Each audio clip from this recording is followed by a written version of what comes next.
Good morning, everyone. I'm filming what I would be teaching you in lessons because I thought it'd be easier to explain through my PowerPoint. Also, I didn't know how long you would need on each lesson, so this would give me an approximate timing on how much you need to complete at home.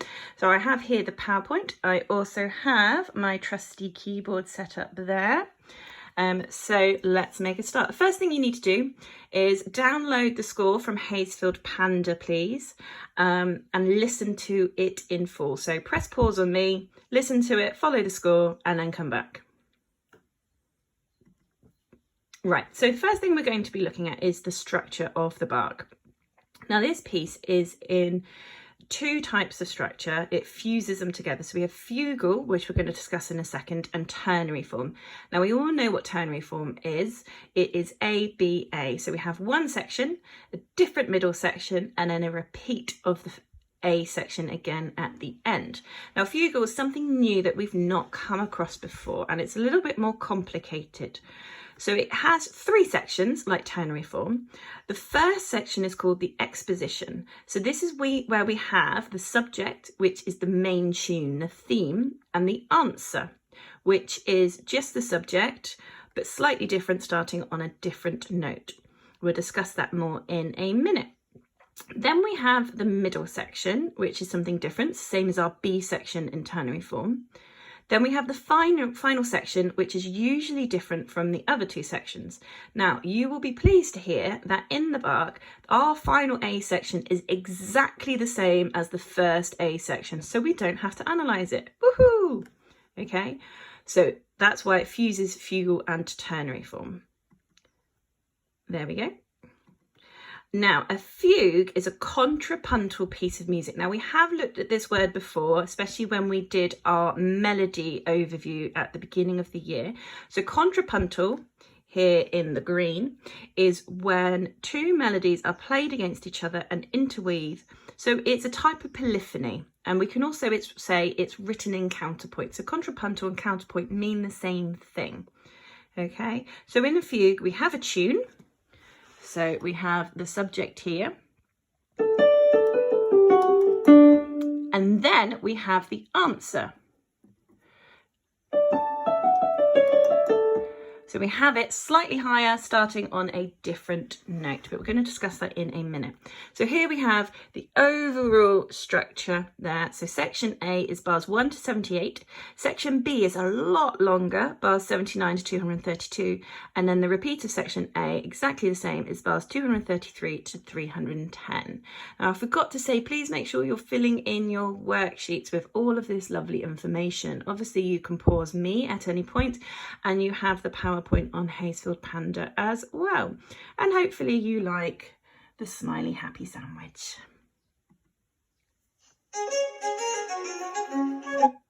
Okay, instrumentation then. So if you've had a listen to it, and we have here two sets of instruments, and you would have looked at the Concerto Grosso for your work last week. And you should know that a Concerto Grosso has two sets of instruments. We have the concertino, which is the smaller group of soloists in a Concerto Grosso. So that's the type of piece. It just means large concerto, because normally a concerto would have one instrument and the orchestra. So for example, a flute concerto would have an orchestral accompaniment with a solo flute, or a piano concerto would have an orchestral accompaniment and piano soloist. Okay, but in a Concerto Grosso, which is a Baroque type of piece, we have a larger group of soloists called the concertino.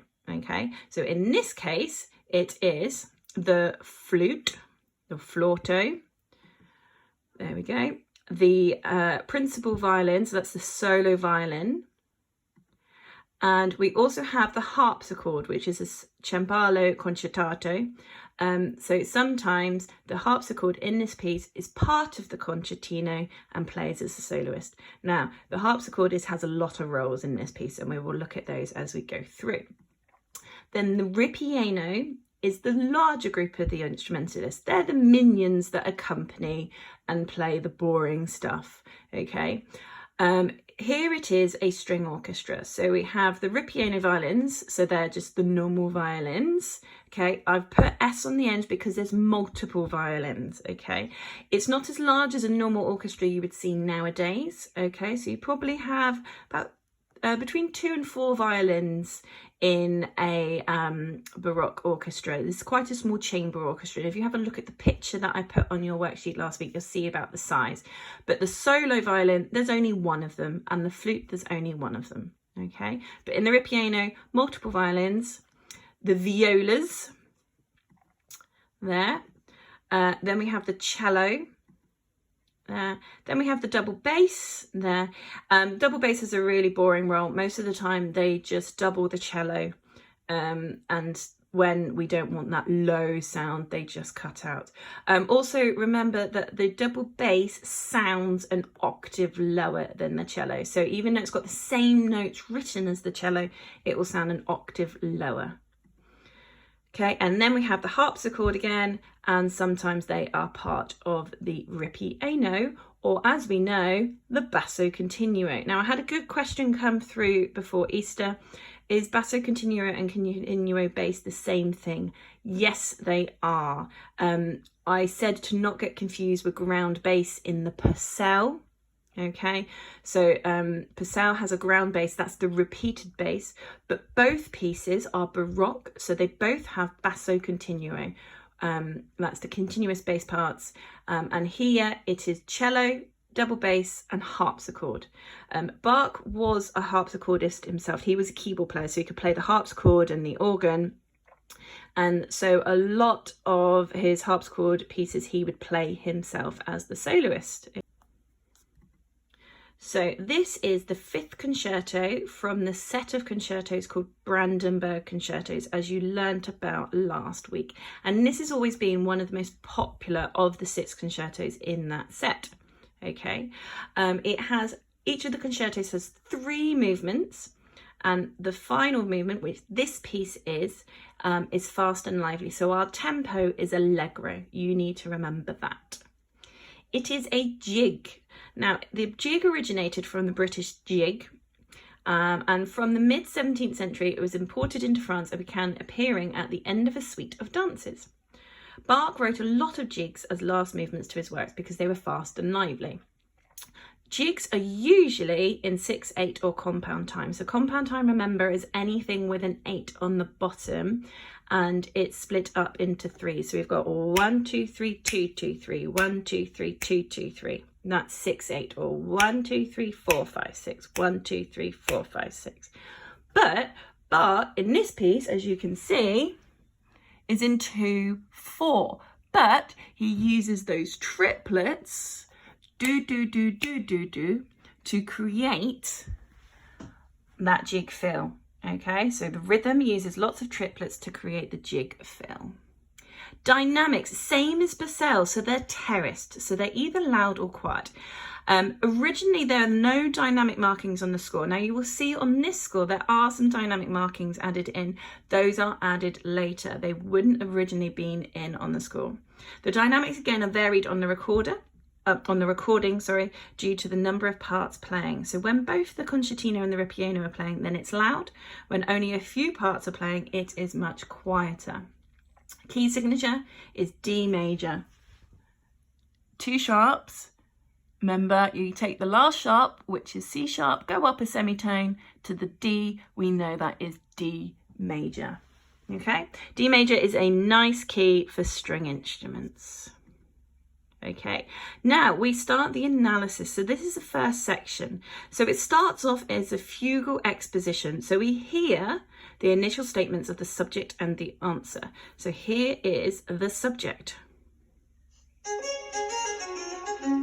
Okay, played on the solo violin.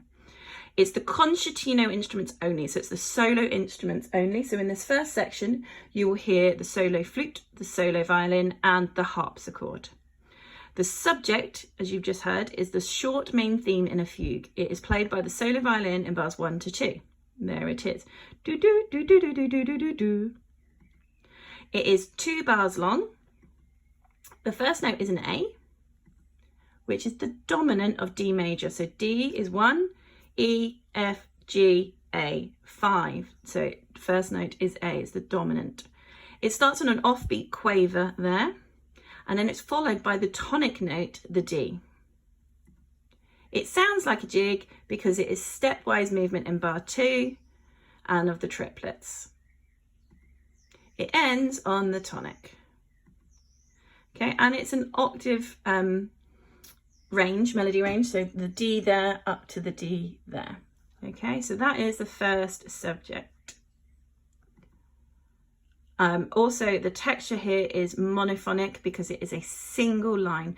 We only hear the solo violin at the very beginning, so it's monophonic. Then, this is where it gets interesting. In bar 3, we have the answer to the fugue subject. So there's the subject, and there's the answer in the flute. So I'll play that for you.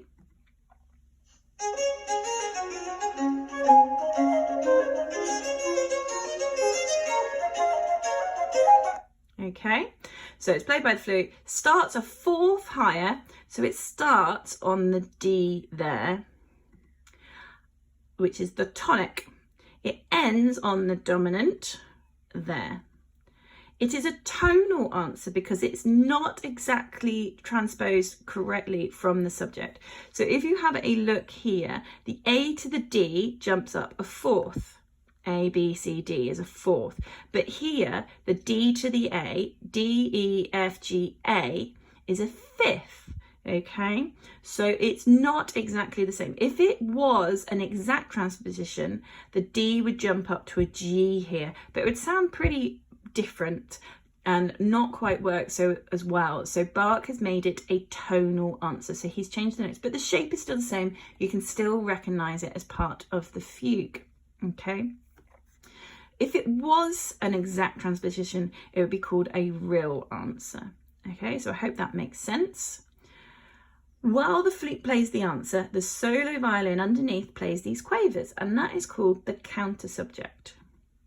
And that's 4 detached quavers, and it's used throughout the movement. We'll see later on the instruments joining together with that. Okay, the two melodies played against each other creates a 2-part counterpoint. Okay, so that's a texture point. We've talked about contrapuntal melodies. Here we have that with the 2 melodies playing against each other. That is a 2-part counterpoint. So let's have a listen again. Subject, answer, flute playing the counter subject. So next section, bars 9 to 11, the harpsichord now has some small notes. You can see that there. Now this is where the harpsichordist would have been given the figured bass to read. So I can show you on the score. If you have a look here, those small numbers, those are the figured bass. Now the harpsichordist would have to realise those and work out the chords that he has to play based on those numbers. So each performance would be slightly different in the way they play the chords, but the notes would have been the same. So these have been written out for you to make it easier. So we have here the left hand of the harpsichord plays the subject. Now this is quite tricky to hear, but if we have a listen.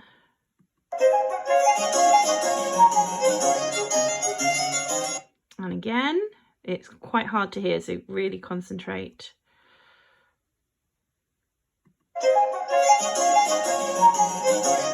And then we have the answer there. So we have the subject in the left hand. I'm always going to call it now LH for left hand and RH for right hand. It just makes it easier. Bar 11, the right hand plays the answer here. Okay, so we can see a subject starting on the dominant and the answer is starting on the tonic note.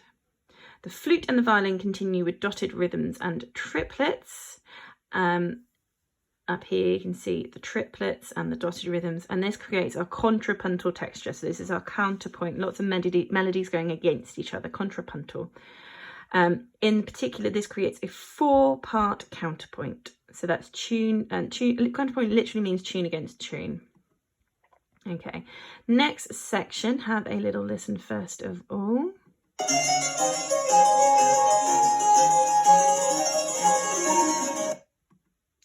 So from bar 12, the music has modulated. We know that means it changes key to A major. Now, D major is the tonic. And we've gone up to A major, 1, 2, 3, 4, 5. And A major is the dominant key. And we can see the G sharps in the flute part, just to clarify that we are in A major. And because Bach is modulated, we all know that we are going to have a perfect cadence. There's our perfect cadence. Now, this is a tasty perfect cadence because we have a D in the solo violin just there. And so it is a 5-7 chord. So we have the chord of E major, but then with the D as well. Okay, and then it goes to chord 1. So 5-7, tasty to chord 1. So 5-7-1 perfect cadence. But you can see that actually it's in first inversion because we have a G sharp in the bass. So our chord of E, G sharp, B, if we have the G sharp in the bass, then it's called first inversion. Okay. And then at bar 15, you can hear the harpsichord goes a bit crazy. This is really cool.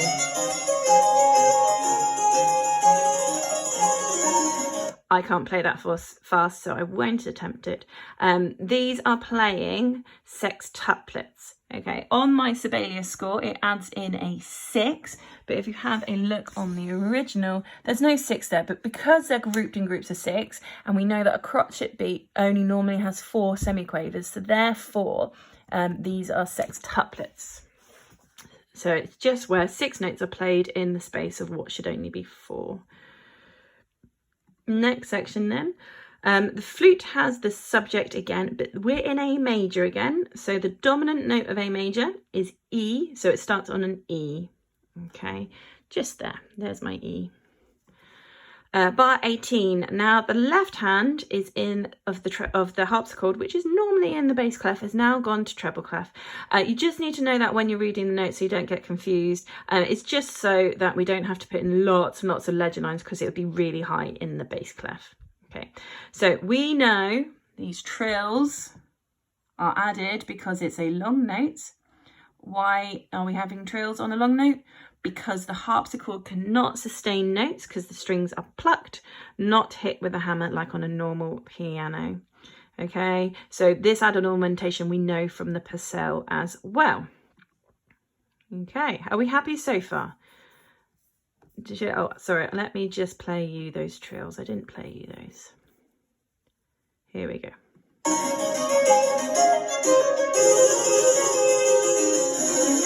There we go. All right, next section. Now this is where the harmony starts to get really interesting. So the music modulates to E major, and we can see the D sharps there. See the D sharps? There's one there, and one there, and one there. Okay, in the harpsichord.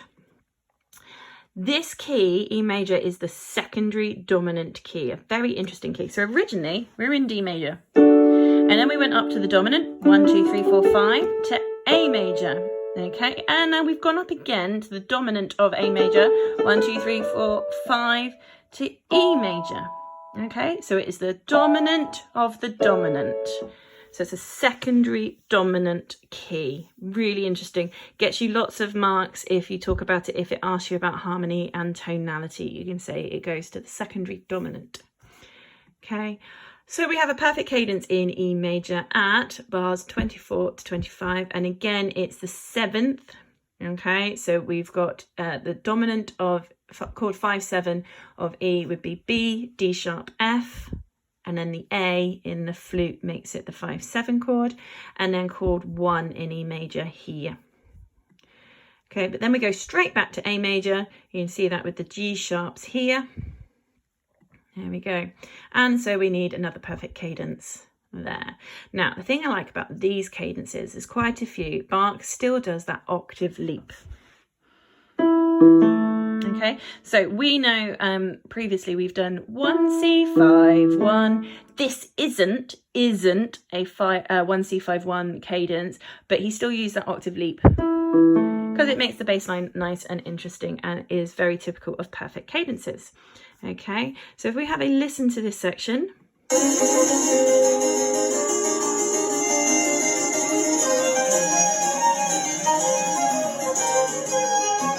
Okay, so it's quite hard to hear those cadences because the music's moving quite quickly. There's a lot of counterpoint going on. So I've simplified that perfect cadence for you at the end. There you go. Nice simplified perfect cadence. So you can have a listen at home even if you can't figure out what to play on the keyboard. Excuse the email there. Right, next section then. Finally, the ripieno instruments have started. So if we have a look at the score, lots of rest, boring, boring, boring, boring, boring, boring, boring, boring, boring. Yay, we get to play. The minions finally get to play. Okay, so the ripieno, violin and viola share the subject and answers along with the solo flute and violin. So here, the viola plays the subject. Remember, viola clef is the alto clef. Okay. So for those of you who don't read it, the middle line there, that is your C. You don't need to read it, but just in case you're trying to figure out the notes. There's the answer in the ripieno violins. And then we have the subject in both the flute, solo flute and the solo violin. So they're in unison there. So that's a texture thing, hence why it's in green. So the solo flute and solo violin are in unison there. They're joining forces. Okay. The cello, double bass and left hand of the harpsichord are all playing the basso continuo. They carry on. I've put little stars on there for you. The right hand of the harpsichord realises the figured bass that we've talked about. So we've got the small notes. And if you have a look at the original score, you can see those little numbers underneath, as we talked about before. Modulates back to D major. So we're going back to the tonic, just there. As you can see, we have lost our G sharps. Okay, and we have, obviously, perfect cadence there. And it's another 5/7 perfect cadence. Okay. We also have, from this point, lots of passing modulations. Now, passing modulations are just quick key changes, and we don't need to have our perfect cadences in them. They just quickly run through them, just like dandering through a wood very, very quickly or something. Okay. So this whole section now for aiders has passing modulations. Okay. I haven't written them all down. You don't need to know them. You just need to say there's passing modulations. So the bars 37 to 78 is a bit bitty. We don't need to pick out everything that in it, but there are certain things that we need to listen out for. So firstly, in bar 39, which is here, the subject is played by the basso continuo instruments, as you can see there. So if we have a listen to that, try and listen out for the basso continuo instruments playing that. And again, it's difficult to hear, but listen one more go. And one more time. Bum bum ba da da da da da da dum. Okay. The answer comes in just one bar later in the right hand of the harpsichord. So if you have a look, there it is. There in the right hand of the harpsichord. Now, if you remember, how many bars did we have in between the subject and the answer before? It was 2. So it's coming in slightly earlier. And this is a special technique called stretto, where your answer comes in earlier. And this creates more tension in the music. So stretto is an important word for you to remember in terms of the subjects and the answers. And then bar 41, all of the instruments except for the right hand of the harpsichord play the counter subject. And if you remember, the counter subject is those quaver patterns there. So you can hear that clearly in the example. Bum, bum, bum. Okay.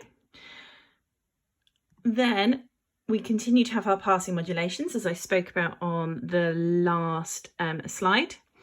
We return to D major to finish the A section. As you'd expect, if we're going to end with the A section after we've gone through our B section, we need to finish in D major. And we've said that the return of the A section is exactly the same as the beginning, so therefore we have to return to D major. So we have a perfect cadence, okay? So here at bar 63, we have a perfect cadence, which you can listen to here. This bit is all the bits in the middle. So if you have a listen, you can listen out for those passing modulations. You can hear the subject, do do do do do do do do do do. You can listen out for the trills in the harpsichord that we've spoken about before, and then the use of triplets and sextuplets as well. So the triplets, do do do do do do, sextuplets, those really fast bits in the harpsichord.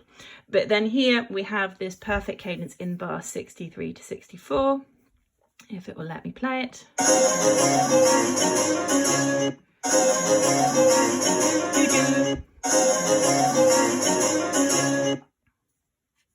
And then we have another perfect cadence, excuse me, another perfect cadence at bar 77 to 78.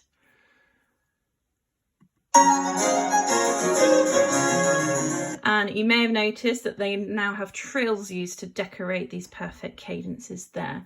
So here I have put down a simplified version of those stretto themes so you can hear how it changes coming in early. So I'll just play that for you now.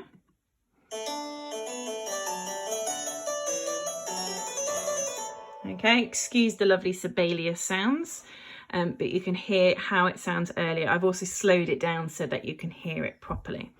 Okay, so you are probably be pleased to hear that is section A done. Okay, so what I would like you to do is listen to the whole of section A. Make sure you read the notes and making sure you understand everything. Listen to it again following a score. If you do have any questions, please do ask. And then next week we'll start analysing section B. So have a listen, pick out any features that you can recognise from section A. And there are just some points there that you can, you can listen out for. Okay. Have a lovely week, keep safe, and I will speak to you next week. Bye.